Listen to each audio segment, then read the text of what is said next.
হয়েছে, যা এখান থেকে। আমারও কোনো শখ নেই তোর জিনিসে হাত দেওয়ার। এটা তো শুধু সামনে ছিল বলে, আর আমি জানতামও না যে এটা তোর। জানলে ধরতামই না। ইডিয়েট। এই বলে ফারজানা চলে গেল ওর রুমে। আসলেই আমি জানতাম না ডায়েরিটা এই দাজ্জালের, নয়তো কখনোই হাত দিতাম না।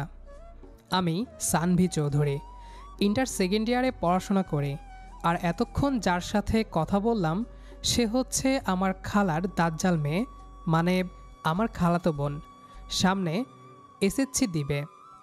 দেখলেনি তো, সামান্য একটা কারণে কত কথা শোনালো। অবশ্য আমি এসব পাত্তাও দেই না। আজ রবিবার, ভার্সিটি খোলা, তাই সকাল সকাল রেডি হয়ে বের হলাম ভার্সিটির উদ্দেশ্যে। সব ক্লাস শেষ করে বের হলাম, তখনই দেখি খালামণির কল। হ্যালো খালামণি। হ্যাঁ সানভি, কোথায় তুই? এই তো ভার্সিটি থেকে বের হলাম, এখন বাসায় যাব। তাহলে এক কাজ কর, আসার সময় ফারজানাকে সাথে করে নিয়ে আসিস স্কুল থেকে। কেন? প্রতিদিন তো ও একাই আসে, তাহলে আমি আবার যাব কেন? আরে আজকে ওর শরীরটা খুব বেশি একটা ভালো না, একা একা আসতে পারবে কিনা কে জানে, তাই তোকে বলছি। আচ্ছা আচ্ছা, আমি নিয়ে আসব। এই বলে ফোন রেখে দিলাম। তারপর বাইক নিয়ে সোজা চলে গেলাম ফারজানার স্কুলের সামনে। গিয়ে দেখি স্কুল অনেক আগেই ছুটি হয়ে গেছে। আমি চারপাশে খুঁজতে লাগলাম ফারজানাকে। সারা স্কুল খুঁজলাম, কিন্তু কোথাও পেলাম না। স্কুল থেকে বের হতেই চোখ গেল সামনের ফুচকার দোকানে। ফারজানা বসে বসে ফুচকা খাচ্ছে, আর তার সাথে একটা ছেলে বসা। আমি একটু অবাক হলাম, কারণ ফারজানা গার্লস স্কুলে পড়ে, সেখানে কোনো ছেলে নেই। তাহলে একে? আমি ধীরে ধীরে সেদিকে এগিয়ে গেলাম। দেখলাম দুজনেই হেসে কথা বলছে, যেটা আমার কাছে অনেক অস্বাভাবিক মনে হয়েছে। আমি গম্ভীর স্বরে বললাম, ফারজানা। ফারজানা চমকে উঠল, তারপর বড় বড় চোখে আমার দিকে তাকালো। সে আশা করেনি আমি এখানে আসব, তাও এমন সময়। এ কি, তুই এখানে কেন? হ্যাঁ আমি। খালামণি কল দিয়ে বলল কলেজ থেকে যাওয়ার সময় তোকে নিয়ে যেতে, তোর নাকি শরীর খারাপ। কিন্তু এখানে এসে তো দেখছি তুই একদম ফিটফাট। আসলে আমি এখানে কিছু শুনতে আসিনি। আর এই ছেলেটাকে? আমার ফ্রেন্ড। ফ্রেন্ড? তুই তো গার্লস স্কুলে পড়িস, তাহলে ফ্রেন্ড আসলো কোথা থেকে? না মানে এমনি। একদম চুপ, আমাকে আজে বাজে বোঝাতে আসবি না। বাইকে ওঠ। ফারজানা কিছুটা ভয়ে ভয়ে বাইকের দিকে গেল। আমি এবার ছেলেটার দিকে তাকিয়ে বললাম, আর কোনো কাজ নেই মেয়েদের পেছনে ঘোরা ছাড়া? অবশ্য ঘুরতেই পারিস, তাতে আমার কোনো সমস্যা নেই, তবে ফারজানার সাথে এসব আমি মানব না। তোকে ফার্স্ট এবং লাস্ট ওয়ার্নিং দিচ্ছি, আজকের পর থেকে যেন তোকে ফারজানার আশেপাশেও না দেখি, মনে থাকে যেন। আমি ছেলেটাকে কিছু বলার সুযোগ না দিয়ে বাইকে উঠে সোজা খালামণির বাসায় চলে গেলাম। ফারজানা চুপচাপ নিজের রুমে চলে গেল। আমি খালামণিকে উদ্দেশ্য করে বললাম, খালামণি, ভালো পাত্র দেখে তাড়াতাড়ি ফারজানাকে বিয়ে দিয়ে দাও। কি বলিস? ও তো এখনো ছোট, সবে মাত্র স্কুলে পড়ে। শুধু বয়সের দিক থেকেই ছোট, কিন্তু বাকি সব কিছুতে অনেক এগিয়ে আছে।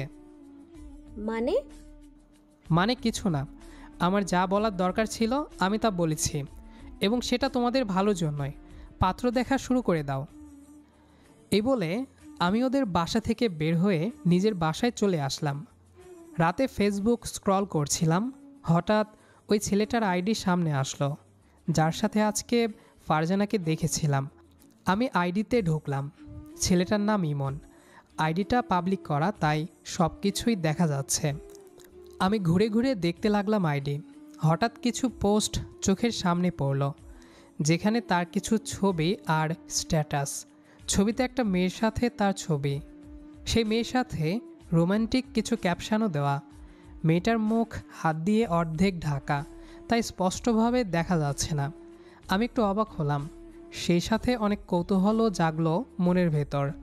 আমি এবার খেয়াল করলাম পোস্টগুলো কাউকে ট্যাগ করে দেওয়া। মেয়েটার আইডির নাম দেখে তো আমি রীতিমতো অবাক। নাম দেয়া ফারজানা চৌধুরী। আমি আমি এবার মেয়েটার আইডিতে ঢোকার ট্রাই করলাম, কিন্তু ইরদ দেখাচ্ছে। বুঝতে পারলাম আমাকে ব্লক করে রেখেছে। তার মানে শিওর এটা ফারজানাই। আমার পায়ের রক্ত এবার মাথায় উঠে গেল।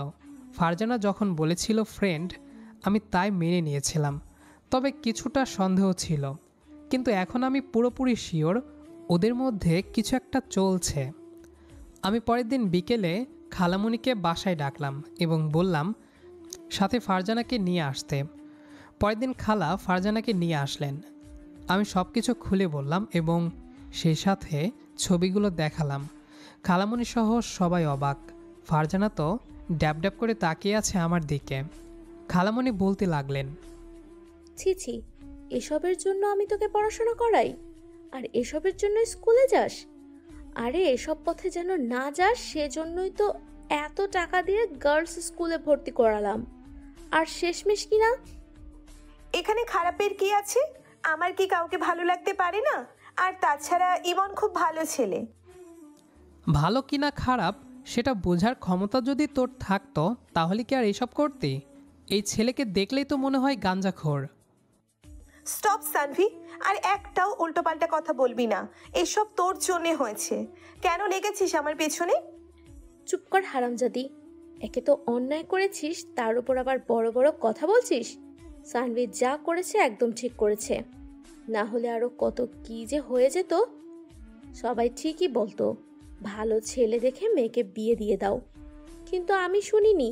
বলেছি পড়াশোনা করুক, তারপর এসব ভাববো। কিন্তু এখন দেখছি এই সিদ্ধান্তই আমার বড় ভুল। কলি দেওয়ার আগেই অনেক বেশি ফুটে গেছিস। দাঁড়া, আজকেই তোর বাবার সাথে কথা বলে বিয়ের ব্যবস্থা করছি। না জানি আবার কোন দিন ওই ছেলের হাত ধরে পালিয়ে যাস, তখন আর মুখ দেখানোর রাস্তা থাকবে না।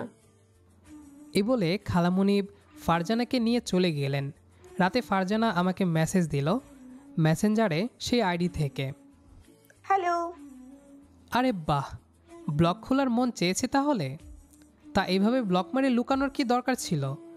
আপনি তো অনেক সাহসী একটা মেয়ে। একদম আজে বাজে কথা বলবি না। আমি তোর কি ক্ষতি করেছি যে এভাবে আমার পিছনে লেগেছিস? তোর পেছনে কেন আমি লাগতে যাব? আমি যা করেছি তা তোর ভালোর জন্যই করেছি। তুই আমার থেকে আমার ভালোবাসাকে ছিনিয়ে নিয়ে বলছিস আমার ভালোর জন্যই করেছিস? ভালোবাসা? আরে তুই তো একটা ক্যারেক্টারলেস ছেলেকে বেছে নিয়েছিস।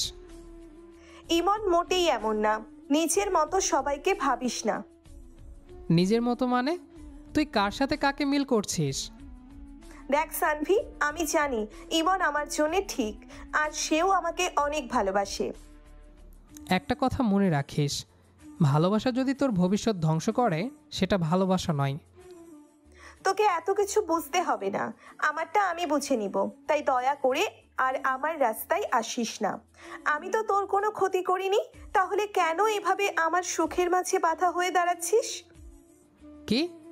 আমি তোর সুখের মাঝে বাধা হয়ে দাঁড়িয়েছি? হ্যাঁ, আর আমি নিজের জীবনের সিদ্ধান্ত নিজে নিতে পারি। তাই আমি চাই আজকের পর থেকে আমার ব্যক্তিগত জিনিসে তুই কোনো নাক গলাবি না। আর বিয়ে করলে আমি ইমনকেই করব। ঠিক আছে, তুই থাক নিজের মতো, কিন্তু মনে রাখিস সব কিছুর জন্য তোকে একদিন অনেক পস্তাতে হবে। এ বলেই আমি সাথে সাথে ফারজানাকে ব্লক করে দিলাম। যে নিজের ভালো বোঝে না তাকে অযথা বুঝিয়ে কী লাভ। তারপর আমি আমার পড়াশোনায় ব্যস্ত হয়ে পড়লাম। সেদিনের পর থেকে ফারজানার সাথে আর কথা হয়নি, ওদের বাসায়ও আর যায়নি। কি দরকার কারো বিষয়ে নাক গলানোর? 3 মাস পর শুনি ফারজানার নাকি অন্য জায়গায় বিয়ে ঠিক হয়েছে। সেসব নিয়েই আজকে খালা খালু আমাদের বাসায় এসে আলোচনা করে গেলেন। ছেলে নাকি আমেরিকায় থাকে। আমি একটু অবাক হলাম, কারণ ফারজানা তো অন্য কাউকে ভালোবাসে, আর সে স্পষ্টভাবে বলেছিল যে বিয়ে করলে ইমনকেই করবে। তাহলে এখন অন্য ছেলের সাথে বিয়ে ঠিক হলো, আর ফারজানাও মেনে নিল। আমি যতদূর ফারজানাকে চিনি, সে খুব জেদি একটা মেয়ে, সবসময় যেটা বলে সেটাই করে। যাকগে, আমার এত কিছু ভেবে কী লাভ। বিকেলে বসে বন্ধুদের সাথে আড্ডা দিচ্ছিলাম, এমন সময় ফোনে কল আসলো। বের করে দেখি ফারজানা কল দিয়েছে, আমি রিসিভ করলাম না। পরপর 3 বার যখন দিল তখন রিসিভ করলাম। হ্যালো। সরি, কি রে তুই আমার ফোন ধরছিস না কেন? ধরেছি তো। সেটা তো 3 বার দেওয়ার পর। আমি তো সারাদিন ফোনের দিকে তাকিয়ে থাকি না যে কখন তুই কল দিবি আর কখন আমি ধরবো। এভাবে কথা বলছিস কেন? ভালো না লাগলে রেখে দে, আর নয়তো বল কি জন্য কল দিয়েছিস। তুই এখন কোথায়? কেন? একটু আমাদের বাসায় আয় প্লিজ, কথা আছে। ফোনেই বল, আমি আসতে পারবো না। ফোনে বলার মতো সিচুয়েশনে আমি নেই সানভি, প্লিজ বাসায় আয়। আগের সব কিছু বাদ দিয়ে প্লিজ আয়। আমি কিছুক্ষণ ভেবে বললাম ঠিক আছে। তারপর আমি খালামণির বাসায় গেলাম। যেতেই ফারজানা আমাকে ছাদে নিয়ে গেল। কি হয়েছেটা কি? এভাবে ছাদে আনলি কেন? অনেক জরুরি কথা বলতে চাই। হ্যাঁ তো বল তাড়াতাড়ি, আমার এত সময় নেই। ফারজানা এবার কেঁদে দিল। আমি ওর কান্না দেখে ভ্যাবাচাকা খেয়ে গেলাম, কারণ এর আগে আমি কখনো ওকে কাঁদতে দেখিনি। সবসময় শুধু হাসতে নয়তো ঝগড়া করতে দেখেছি। ওর কান্না দেখে বুঝতে পারলাম নিশ্চয়ই কোনো বড় ব্যাপার। আরে তুই এভাবে কাঁদছিস কেন? কি হয়েছে? তুই তো জানিস যে বাবা মা আমার বিয়ে ঠিক করেছে। হ্যাঁ তো? কিন্তু আমি এই বিয়েতে রাজি না। ও আচ্ছা, এই ব্যাপার। তা এই কথা তুই আমাকে বলছিস কেন? বাসায় বল যে তুই ওই কি যেন নাম, হ্যাঁ ইমন, ওকে ভালোবাসিস। বলার মতো সেসব কিছুই আর নেই। মানে তুই তো বলেছিলি বিয়ে করলে ইমনকেই করবি। আমিও ভেবেছি তুই হয়তো সবাইকে রাজি করাবি। তাহলে এখন কেন এভাবে বলছিস? হ্যাঁ, আমি ঠিকই বলেছিলাম। নিশ্চয়ই সবাইকে মানিয়ে ওকে বিয়ে করতাম, কিন্তু এসব কিছুই আর সম্ভব না। কেন? খালা খালু কি মানেননি? ওনাদেরকে বললে তো ওনারা মানবে। উফ, তুই কি বলছিস? আমি তো কিছুই বুঝতে পারছি না।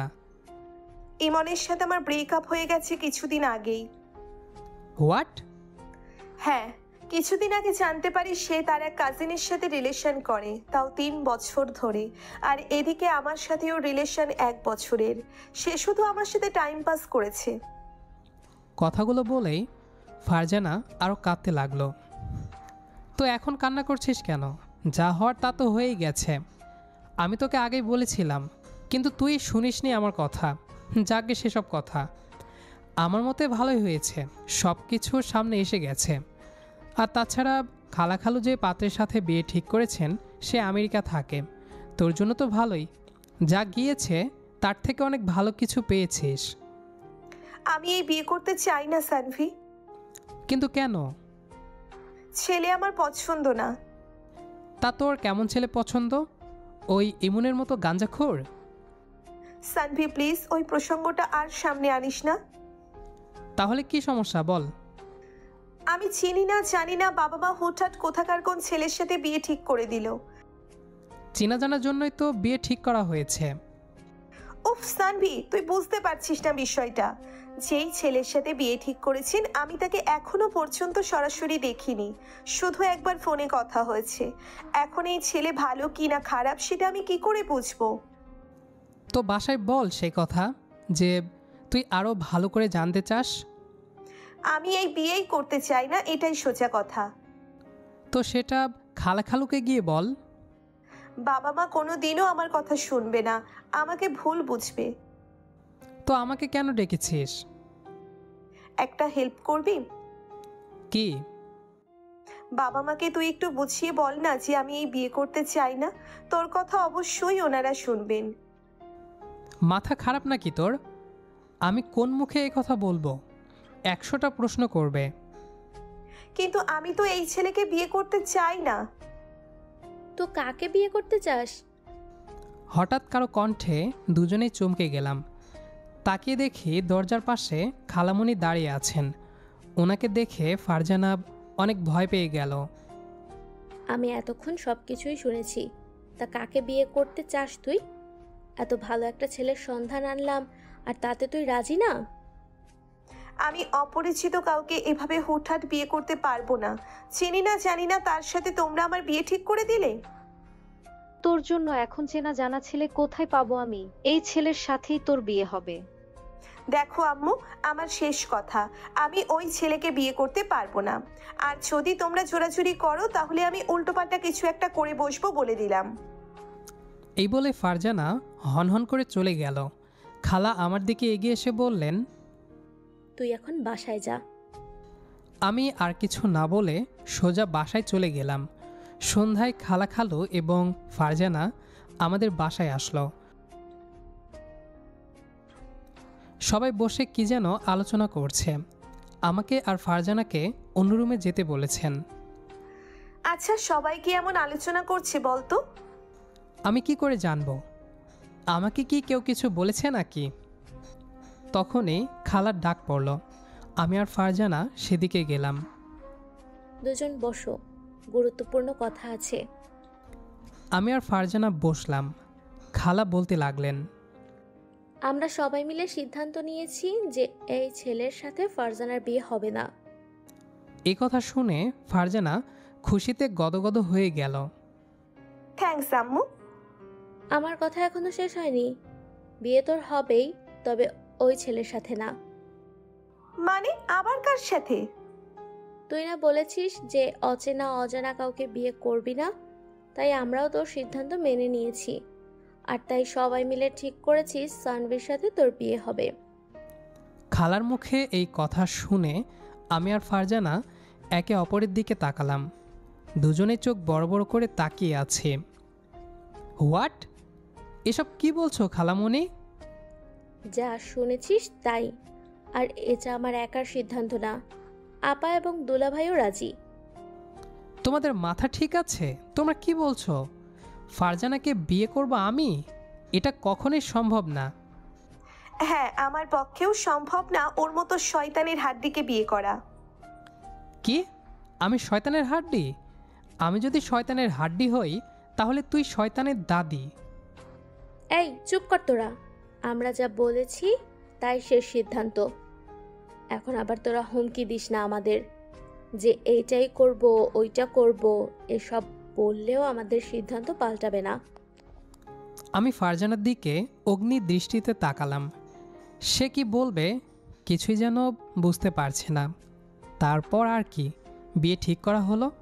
আমি কি করব কিছুই বুঝতে পারছিলাম না। এদিকে প্রায় প্রতিনিয়ত ফারজানার সাথে আমার ঝগড়া হতে থাকে। বুঝতে পারলাম না সংসার করব কিভাবে। এক সপ্তাহ পর পারিবারিকভাবেই আমাদের বিয়ে সম্পূর্ণ হলো। সব আনুষ্ঠানিকতা শেষে বউ নিয়ে বাসায় আসলাম। গাড়িতে সে অনেকক্ষণ কান্না করছে, কিন্তু আমি কিছুই বললাম না। বাসায় আসতেই সবাই বউ নিয়ে ব্যস্ত হয়ে গেল। ওইদিকে আমার হারামিগুলা আমাকে জাপটে ধরল। দেখছিস সবাই শানবীর কপাল, মেঘনা চাইতেই জল পেয়ে গেল, আর আমরা কান্নাকাটি করেও পাচ্ছি না। ফাজলামো করিস না তো। তোরা ভালো করে জানিস আমি এই বিয়েতে রাজি না। ওইটা তো মুখের কথা, নয়তো আজকাল জোর করে কিছু হয় নাকি? ঠিকই তো ভাইয়া থেকে সাইয়া হয়ে গেছো মামা। হাহা। তোদের তো এরকম সিচুয়েশন আসেনি, তাই তোরা বুঝবি না। যখন এমন মাইন্ডকার চিপাই পড়বি তখন বুঝবি। এখন সর এখান থেকে। এই বলে আমি সবাইকে পাশ কাটিয়ে রুমে চলে এলাম। আসতে দেখি ফারজানা ঘোমটা দিয়ে বসে আছে। আমাকে দেখে উঠে এসে সালাম করতে নিলে আমি বললাম, আরে আরে, এত ফর্মালিটিস কোথা থেকে শিখেছেন আপনি? যে কোনোদিন ভালোভাবে কথা পর্যন্ত বলেনি সে আবার সালাম করতে এসেছে। ফারজানা এবার মুখ থেকে ঘোমটাটা সরালো, তারপর রাগী চোখে আমার দিকে তাকালো। এই সমস্যা কি তোমার? ভালোভাবে কিছু করলে সেটা কি হজম হয় না? আর আমার কি ঠেকা পড়েছে নাকি এসব করতে? শুধুমাত্র সবাই বলেছে এসব নাকি নিয়ম আর পালন করতে হয়, তাই সেটাই করছি, নয়তো আমার এসব করতে বইই গেছে। ওরে বাবা, এখন তো দেখছি তুই থেকে সোজা তুমি। আগে তো মার দিয়েও তুমি বলাতে পারতাম না, আর এখন মেঘ না চাইতেই জল। এই দেখো, মাথা গরম করবা না একদম, এমনিতেই অনেক প্যারাই আছি। তুই প্যারায় আছিস? এটাও আমাকে মানতে হবে। মানে? এই সব কিছু তো তোর জন্যই হয়েছে। তোর জন্য আমি ফেঁসে গেছি এই বিয়ের চক্করে। কি ভেবে যে সবাই তোর মতো গুন্ডির সাথে বিয়ে ঠিক করেছেন কে জানে। কি আমি গুন্ডি? তা নয়তো কি, যে মেয়ের মুখে দিনরাত ঝগড়া ছাড়া আর কিছু শোনা যায় না তাকে গুন্ডি বলবো না তো কি বলবো? নিজে মনে হচ্ছে একেবারে ফেরেশতা। শুনে রাখো, আমি কোনো দিনও এই বিয়েটাকে মেনে নিব না। আমিও তোকে মানতে রাজি না, কিন্তু এখন যা হওয়ার হয়ে গেছে, তাই চুপচাপ সংসার চালা। কি সংসার চালাবো তোমার মতো একগুঁয়ে জেদি উদ্ভট ছেলের সাথে? Please spare me. আহা, মেয়ের কাণ্ড দেখো। বিয়ের দিনে এমন ডায়লগ শুরু করলে পরের দিন তো হাতাহাতি শুরু হবে মনে হচ্ছে। তাতে সমস্যা কোথায়? দরকার হলে হাতাহাতিও হবে। ওরে বাপরে, এখনো ঘোমটা খোলেনি, তাতে এমন ঘোষণা? তুমি ভুলে যেও না আমি ফারজানা চৌধুরী, যে নিজের মতো করে জীবন চালাতে জানে। আর আমি সানভি চৌধুরী, যে তোর মতো জেদের জেদ ভাঙাতে জানে। চ্যালেঞ্জ নিচ্ছ? অবশ্যই নিচ্ছে। এখন থেকে তো কেবল যুদ্ধ শুরু। ঠিক আছে, দেখা যাবে কে জেতে।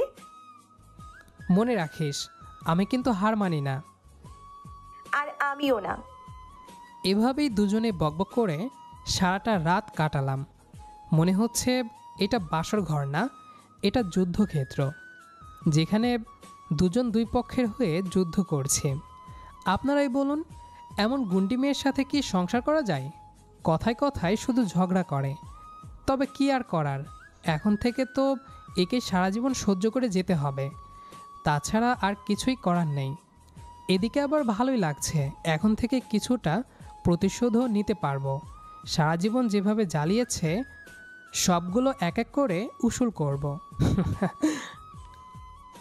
তো দর্শক বন্ধুরা, আমাদের আজকের গল্পটি আপনাদের কাছে কেমন লেগেছে সেটা অবশ্যই কমেন্ট করে জানাবেন, কেননা আপনাদের এক একটি কমেন্ট আমাদের পরবর্তী ভিডিওর জন্য অনুপ্রেরণা যোগাবে। তাই অবশ্যই কমেন্ট করে জানাবেন গল্পটি কেমন লেগেছে। তো দেখা হচ্ছে আবারও নতুন কোনো গল্প নিয়ে, সেই পর্যন্ত আমাদের সাথেই থাকবেন। আর আমাদের আজকের গল্পটি যারা শেষ পর্যন্ত শুনেছেন তাদের সবাইকে অসংখ্য ধন্যবাদ।